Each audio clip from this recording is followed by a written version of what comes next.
Esto es el salario de un venezolano por un día de trabajo. 5 centavos de dólar. Entonces, como mi deber como venezolano es llevar este mensaje por todo el mundo para que el mundo sepa la destrucción de que hace el socialismo en un país rico como lo es Venezuela, porque el país es rico, somos los venezolanos los que somos pobres. Yo dificulto que hoy en verdad haya en Venezuela una persona que se acueste con hambre. No debe haber pobreza en Venezuela.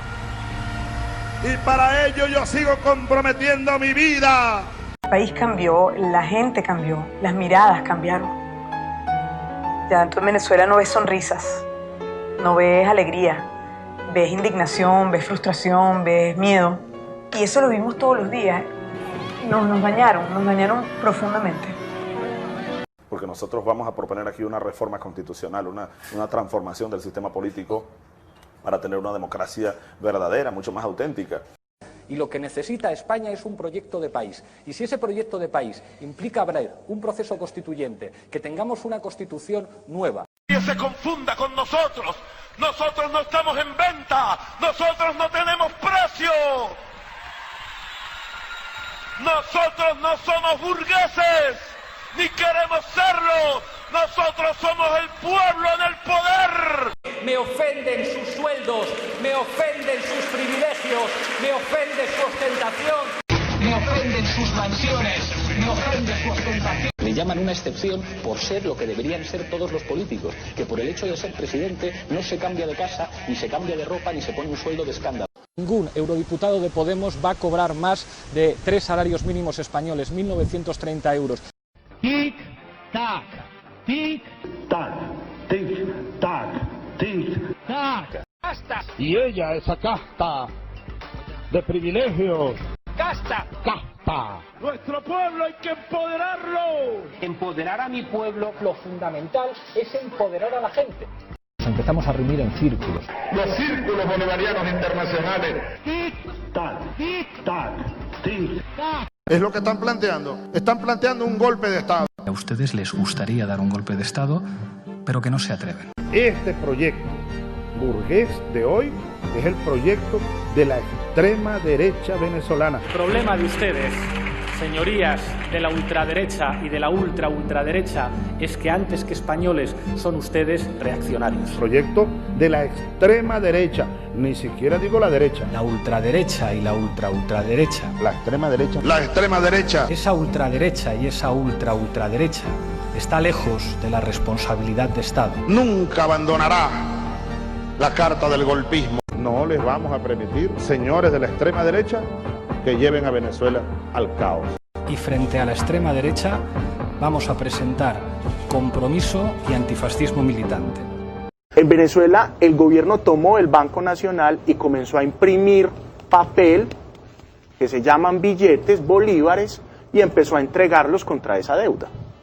Que nunca tiene por qué cumplirse.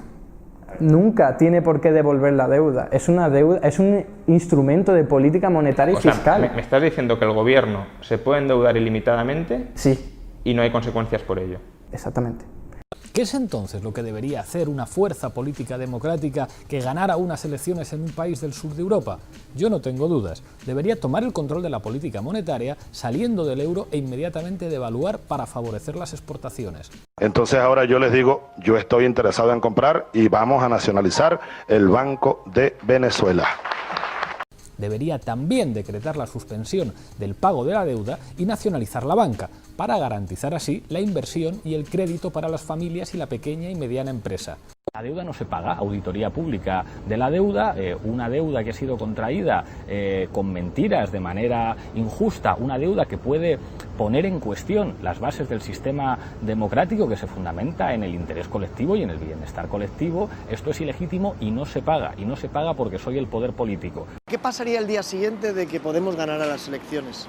Pues primero, gran parte del capital extranjero empezaría a salir del país, gran parte de los tenedores de deuda, por no decir todos, comenzarían a vender masivamente su deuda, porque claro, les están diciendo, oigan, ustedes van a sufrir una quita de su deuda, no les vamos a devolver todo el dinero, por tanto, quien tuviese deuda la vendería, los tipos de interés se dispararían, la situación financiera probablemente de España, insisto, siempre y cuando se aplicara estrictamente el programa, dentro de la zona del euro se volvería complicadísima o muy difícil, porque empezaría a salir el dinero a las puertas y por tanto no nos podríamos ni siquiera refinanciar. Cuando tenemos un euro tan caro, porque el euro está apreciado, que es imposible que crezcan las exportaciones, que es lo que está pasando en España. Con un euro muy alto, termino ya, con un euro muy alto que depende del Banco Central Europeo, que no ha elegido nadie, no podemos devaluar la moneda para aumentar las exportaciones. Con lo cual resulta que se reducen los salarios, Pablo, y además si devaluar la moneda fuese la panacea para exportar más, Argentina y Venezuela serían los reyes de las exportaciones mundiales. Y no es cierto. Y Zimbabue sería el país más exportador del mundo. Si hubieran tenido algún economista sensato que les hubiera dicho, esto no se puede hacer. El trueque. Y al final todos salimos ganando. ¿Saben cómo se llama eso? Socialismo. No, aquí no estamos produciendo para ganar dinero. El chavismo yo creo que es una colección fantástica de todos los errores de política económica que se han cometido en la historia. En los libros de texto están llenos de cosas que el mundo ya ha aprendido a no hacer. Pues el chavismo las ha hecho todas. Venezuela tiene el peor desempeño económico del mundo. En este momento no hay país que tenga una caída del producto más grande que la de Venezuela, no hay un país que tenga la inflación más grande que la de Venezuela, no hay un país que tenga la escasez más grande que la de Venezuela. El dinero no es gratis. La deuda no es un derecho. Las soluciones mágicas no existen. Las deudas siempre se pagan. Las deudas siempre se pagan. Cuando se hace impago, se pagan las deudas. Pero ¿quién paga las deudas cuando un país hace impago? Ustedes. ¿Qué pasa cuando un país hace impago? ¿Qué crédito tienen las pymes? ¿Qué crédito tienen las familias? ¿Qué crédito tienen las empresas? Ninguno. El problema de las soluciones mágicas, la solución a la crisis es muy sencilla. Hay que gastar más, endeudarse, inflacionar y devaluar. Solucionado. Si esa es la solución, ¿por qué los países que lo hacen no tienen pleno empleo? Porque hay países que lo llevan haciendo 20 años, ¿no? Deberían estar con pleno empleo, vamos, de hecho deberían estar importando, ¿no? Porque países que aumentan su masa monetaria un 18% anual deberían estar importando empleo. Pues porque no es cierto, es que simplemente es falso. Si llegaran Podemos al poder, necesitaríamos para cumplir su programa 133.000 millones de euros. No, te quedas corto. Porque si hablamos de renta básica, rescatar sectores estratégicos, pensiones, deuda legítima, pensiones, su sistema sanitario y su sistema educativo, más otras cosas que todavía no se nos han comentado, la ocupación de las viviendas, la expropiación de las viviendas, estamos hablando de varios cientos de miles de millones que nos llevarían a una situación de déficit insuperable. Chávez inicia un circo de expropiaciones y asaltos a la propiedad privada. En aquella casita que está allá vivió Bolívar recién casado. Esa casita que se ve ahí con 2 balcones. Y ahí lo que están en unos negocios. Exprópiese. Él expropia y no produce y además quiebra a los que están produciendo. Si tratan de parar la producción, les expropio todas las plantas de procesamiento de arroz. Se las expropio, no tengo problema. No crean que les voy a pagar con dinero contante insonante. Empieza a hacerse el estado de la banca, de seguros, de industrias, sobre todo industrias de alimentos, las va destruyendo y deja al pueblo de Venezuela sin comida, con el cuento de que el empresario es un hereje que no tiene virtudes. O sea, vuelve a un discurso muy, muy antiguo, maniqueo, de buenos y malos. ¿Qué es lo que haría un gobernante decente? Expropiar. Exprópiese, exprópiese. De acuerdo. Y aquel edificio allá en la esquina. Decir expropiese es decir democracia. Esa casita que se ve ahí con 2 balcones. Y ahí lo que están en unos negocios. Exprópiese. Ser demócrata es expropiar, aunque os duela. También es un edificio que tiene locales comerciales de propiedad privada. Exprópiese, señor alcalde. Exprópiese. Es propio, sí. Lo que ataca la libertad de expresión es que la mayor parte de los medios sean privados. Donde hay propiedad privada hay corrupción. E incluso que existan medios privados ataca la libertad de expresión, hay que decirlo abiertamente. Pues yo, gobierno, siento a las eléctricas y digo, les fijo el precio, y que ustedes no lo quieren pagar, pues busco otra empresa, y que resulta que ninguna asume el precio que yo le pongo, pues la nacionalizo y no pasa absolutamente nada. Canal 2 se llama, como todos sabemos, Radio Caracas Televisión. El canal 4 se llama Venevisión. Y el canal 10 se llama Televen. Esos 3 canales están en este momento fuera del aire. ¿Hasta cuándo? No sé. A mí me gustaría que un partido de izquierda ganara las elecciones y me nombrara director de una televisión pública. Eso es lo que más me gustaría. Tomando como referencia pues lo que han hecho en Ecuador, en Argentina y en Venezuela. Lo que no puedo entender es que no haya ni una sola diferencia entre Canal Sur, cuando gobernaba solamente el PSOE, a cuando gobierna Izquierda Unida. No entender, no lo puedo entender. Si el gobierno depende de ti, tú tienes que exigir un mínimo de horas. Eso vale más, con todos los respetos, que la Consejería de Turismo. La Consejería de Turismo, para ti la Consejería de Turismo. Dame los telediarios. Uno de los 2 telediarios al día, y tú te dedicas a gestionar los campos de golf en Andalucía, que dan muchos puestos. Tal vez deberíamos plantearnos si lo que queremos es propaganda o educar. Propaganda o educar, propaganda sin lugar a dudas. Mucha gente puede decir, pero vosotros, si sois de izquierdas, ¿por qué aceptáis hacer un programa para un gobierno como el de Irán, que es una teocracia, que no podéis estar de acuerdo con Irán, o aceptaríais hacer algo para una televisión financiada por el gobierno de Putin? Y es como, pues mira, la geopolítica es así y no vamos a ser los únicos imbéciles que no hagamos política cuando todo el mundo hace política. A los alemanes les interesaba poner un tren a Lenin para que desestabilizara a Rusia. A los iraníes les interesa que se difunda en América Latina y en España un discurso de izquierdas porque afecta a sus adversarios. ¿Lo aprovechamos o no lo aprovechamos?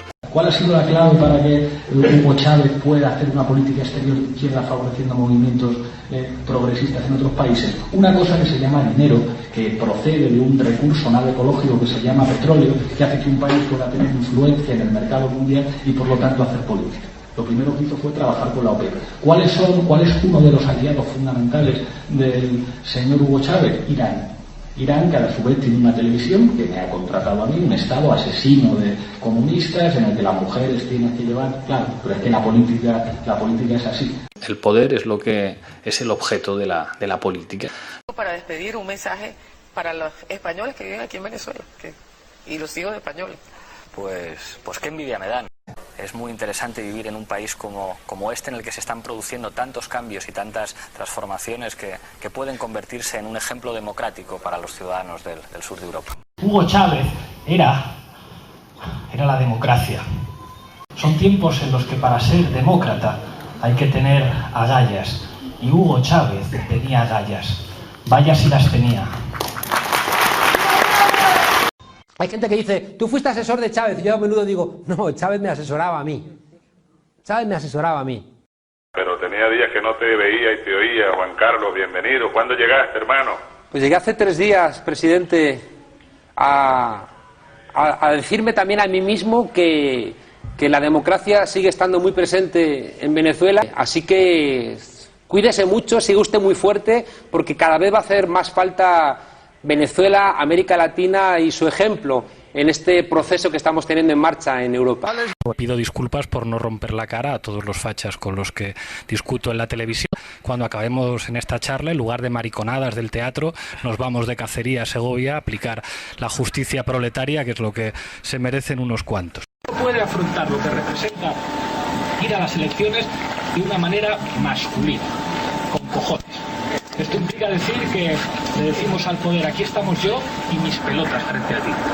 Hay una imagen muy polémica, muy dura que hemos visto cuando un grupo de antidisturbios trataban de detener a un manifestante. Hemos visto como algunos manifestantes les rodeaban y efectivamente agredían a un policía. Sé que esa imagen se ha utilizado para criminalizar a los manifestantes, pero tengo que reconocer que me ha emocionado.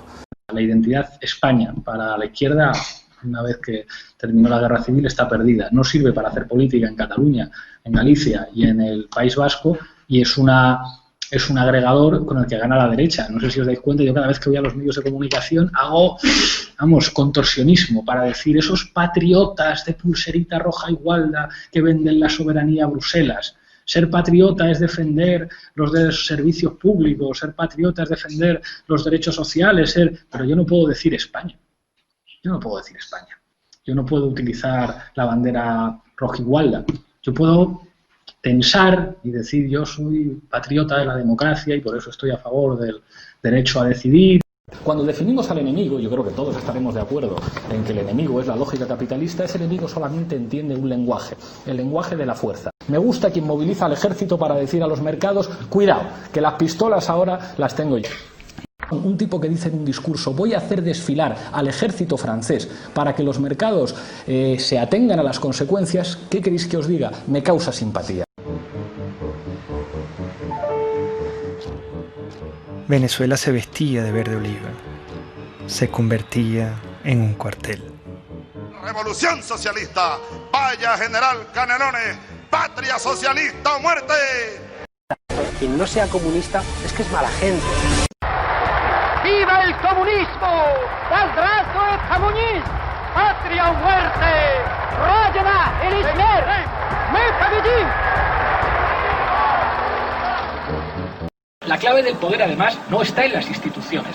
Aquí está en nuestras pelotas, está en la calle. Ocupamos las fábricas y además ocupamos para vivir. Ayer lo decía una compañera de La Paz, entre aplausos entusiastas. Yo sé que la mayoría de los que estáis aquí vivís de alquiler o pagáis una hipoteca. Compañeros, hay que vivir ocupando, hay que arriesgarse. Tenéis que convertir vuestra propia vida en una experiencia revolucionaria. Esto de que este espacio para hacer la escuela esté alquilado, el año que viene hay que ocuparlo. No puede ser que entremos en esa lógica mercantil en la que te compran y te venden. Y el servicio de orden entonces no está solamente para repeler una agresión fascista, está para defenderse de la Guardia Civil cuando vengan a desalojarnos. Por supuesto, si nos pegan, no vamos a ir a un juzgado, a un cuartel de la Guardia Civil, esa institución burguesa que protege los intereses de la clase dominante. Nosotros hacemos política masculina, con cojones. Y seguimos, hay que practicar la gimnasia revolucionaria, una cosa que llamaba García Oliver. Yo supongo que muchos de vosotros sabréis perfectamente fabricar cócteles molotov, de los que incendian y de los que explotan, sabéis hacer barricadas, que hay que correr en dirección prohibida de la policía y de vez en cuando aquí, en lugar de dedicaros a beber, os estaréis entrenando porque se avecina una crisis terminal del capitalismo y tendremos que estar preparados para tomar las armas. Los movimientos totalitarios de izquierda se meten en tu cuarto. No puedes ir a comprar lo que te da la gana, no puedes educar a tu hijo como tú quieras, no puedes viajar, no puedes tener tus documentos, no te permite tomar ninguna decisión libremente. Por eso, por la amplia mayoría de estudiantes de esta facultad, usted no es bienvenida y nos gustaría que no viniese nunca más.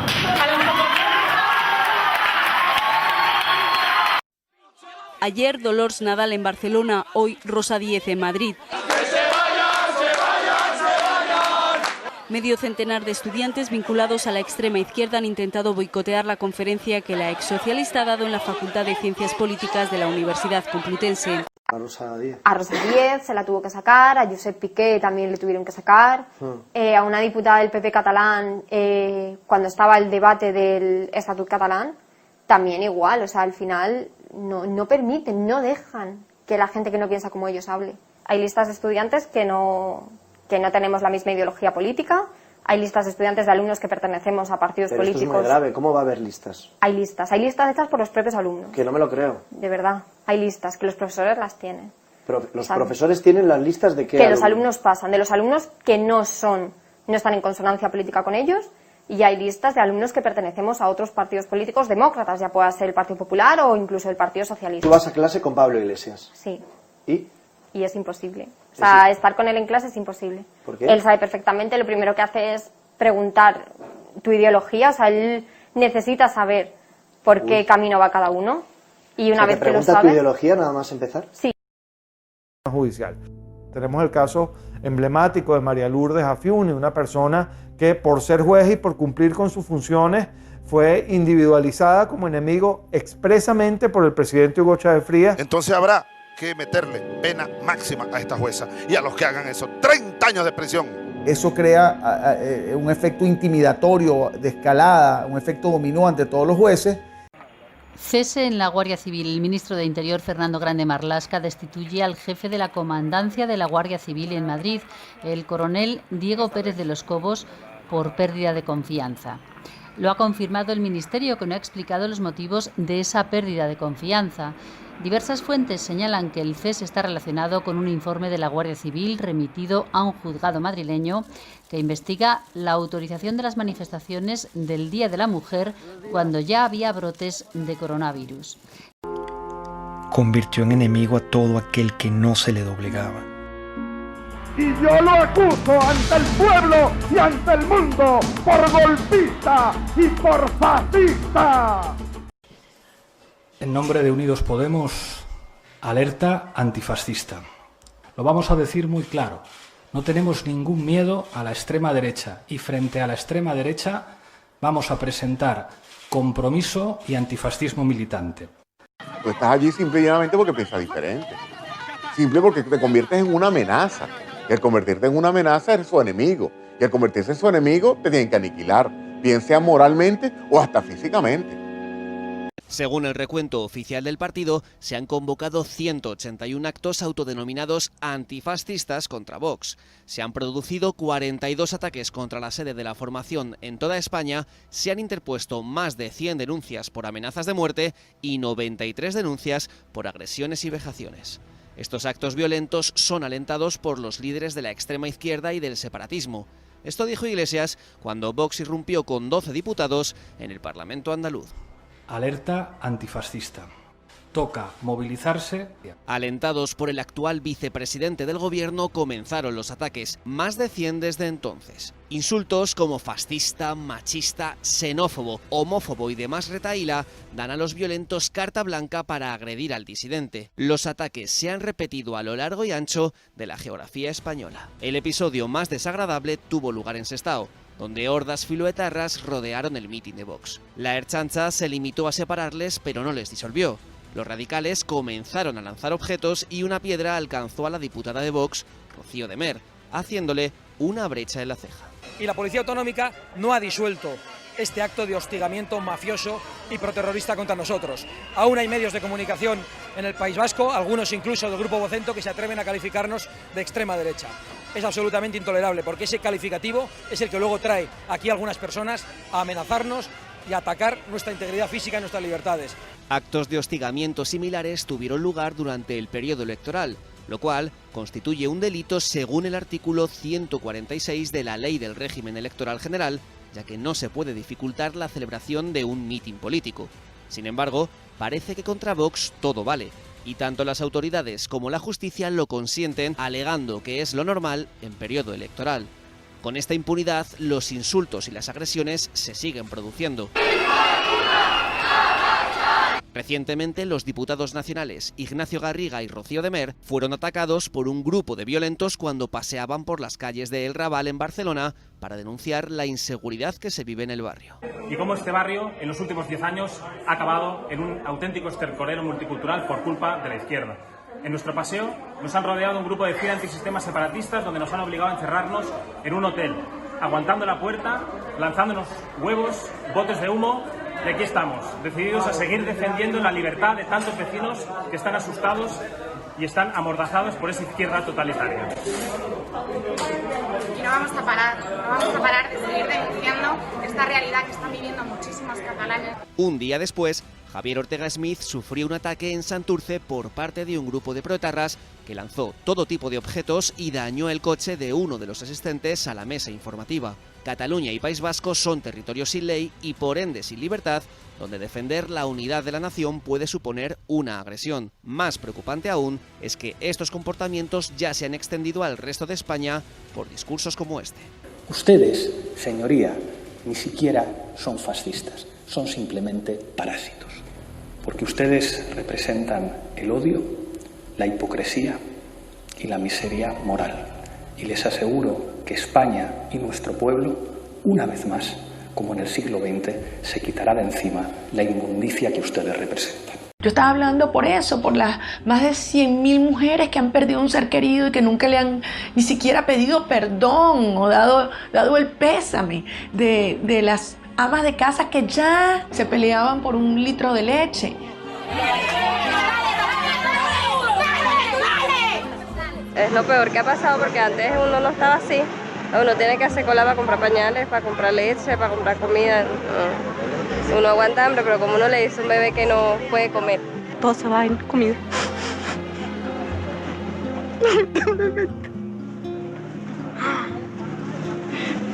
Estamos pasando trabajo. ¡Malditos asesinos! ¡Viven en el barrio! ¡Nosotros! ¡Viven con nosotros, malditos asesinos!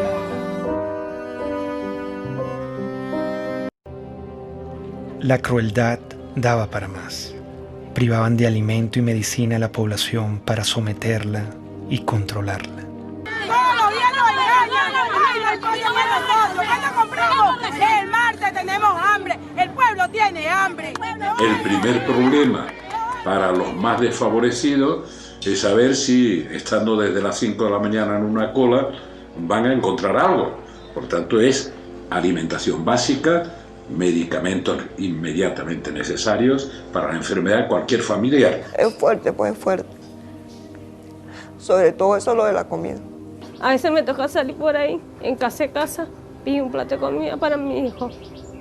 A veces, muchas veces, mío, se te cuesta sin comer. A veces para medianoche, mamá mía, no tengo nada que darle. Si un venezolano va a una farmacia hoy, 90% de escasez en medicamentos para la atención, 99% de escasez para medicamentos neurológicos para el Parkinson y las convulsiones, 70% de escasez en analgésicos y antipiréticos, 80% de escasez en antibióticos. Yo como médico jamás he visto una biopsia que diga usted tiene cáncer de derecha, usted tiene cáncer de izquierda. Son enfermedades a las cuales hay que darle atención, a las cuales el Estado está en obligación de atender y hoy lamentablemente no lo está haciendo, no está sucediendo. El problema de la salud venezolana no fue de plata, plata hubo.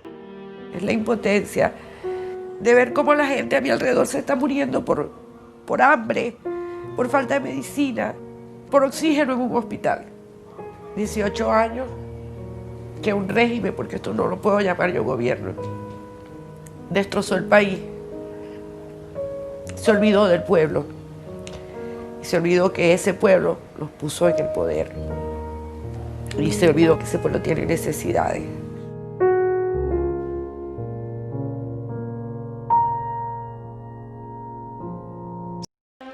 Es inimaginable lo que sucedió, es que estábamos viendo el Holocausto. Cuando marcaban las casas, que era una casa que estaba revisada, o la R o la D, la R revisada, y de R y D revisada, y demolerla, eso no se había vivido en América Latina.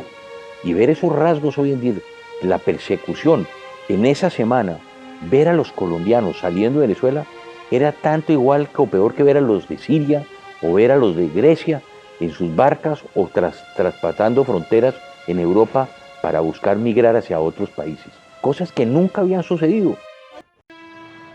El daño económico que se le ha causado a la sociedad venezolana, que podría ser hoy día uno de los países más prósperos del mundo, después de haber tenido el boom de los precios del petróleo.